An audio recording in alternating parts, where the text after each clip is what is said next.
Hey everyone, a couple weeks ago, or actually a week ago, I made a video about how I despise online shopping and how a lot of people are losing social experience, and as a result, a lot of people seem to lose how to contact other people. I just had a problem at work last week, actually. I had a coworker who had a trivial problem he could have brought to my attention, but decided to go to HR instead. I mean, I've resolved the problem. He thought that something I was eating had a lot of odor, and that's that. That's the kind of thing I would talk to somebody, not go to HR and set off a nuclear bomb. But I think that's a symptom of our general apathy toward social relations in our society.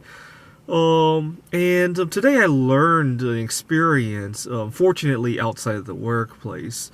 I had gone to my favorite grocery store, and I was sitting in the cafeteria eating, and somebody turned off his cell phone. He flipped the phone with such a loud noise that it startled the crap out of me. Normally it wouldn't bother me so much, but it's getting close to my bedtime, and I know that a sudden jolt in my heart rate like that doesn't do very good wonders to getting good sleep. And I was upset, obviously, but I was still calm at this point. I wanted to go talk to him and let him know how much the noise disturbed me. And I was, in my mind, I had already played out that maybe he'll apologize and I'll forgive him for that. And at least that would relax the tone for the rest of the night. I was expecting that, but he went completely silent. And that's a very tricky thing for me, you know. Not only did he not fulfill the expectation that I had, which is, I guess I shouldn't have held that expectation, but he went completely silent, you know. Had he said, fuck you at that, or he said, you know, leave me alone, or something like that, I might have been more accepting of that, because at least, you know, okay, I can walk away from that, but he went completely silent.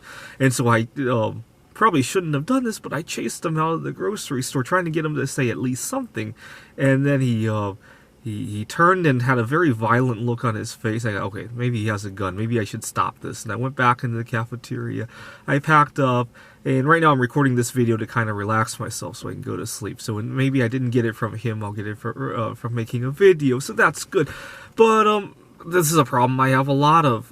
When people go completely silent, that's when I tend to bring out the worst in myself. When I say something out of turn, I say something that weakens a position that I should have had, or I just say something really embarrassing.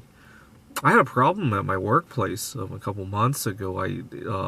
One day the cell phone had rang, and I looked, and it was my boss's phone number.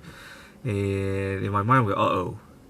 Every time, this is a behavior I've carried on for a very long time, but it's never true, but every time I see my boss's phone number, my automatic reaction is I'm being fired. And so I answered the phone totally expecting to be fired, and of course I wasn't, but it was not so good news. Let's put it that way. And because of the initial jolt of, oh my god, did I get fired, the initial reaction of that, I didn't handle the conversation nearly as well as I could have. And I set the tone for the conversation wrong. I should have been more optimistic when I answered the phone. I could have handled that discussion a whole lot better. I could have gotten probably more concessions than I really did. And that's a big problem of mine. I set the expectation for something first, and then I try to fulfill it instead of the other way around. But that's a very good learning experience. I'm very glad I had the learning experience in the cafeteria, even though I totally embarrassed the crap out of myself, which is annoying. I'll probably want to go to a different place for at least a week or two for everything to blow over, because I know a lot of the cashiers are, and I totally embarrass myself. Yeah, fortunately, this is not a common occurrence. I'll have to think about what happens. Well, I guess the first thing I should probably do is not set an expectation going into the conversation. And second, not to be completely spooked out over silence. I do that a lot. I had gone to I did this before, actually. I had gone to another grocery store. This time it was a Safeway, and I needed to wash my hands. I had been working on something, and I got out my favorite soap, because I can't really use the soap in the Safeway. I put it on my hands, but I made the mistake of not checking to make sure that the restroom wasn't occupied. And there was this guy in front of me. I said, "Can I please wash my hands really quickly? I mean, I've already put soap on my hands." And he doesn't say anything at all. I would have been perfectly okay if he said, "No, I'm in a hurry too," or said something like anything to that effect, basically. But he doesn't say anything at all, and I got totally spooked out. And when the restroom was ready, instead of going into the restroom, I actually chased after him just to make sure he was okay and that he could say something at least. In my mind, I love to be able to close the books on something. I'm a computer scientist. I really hate when projects are half done, and sometimes I carry that over to my social life.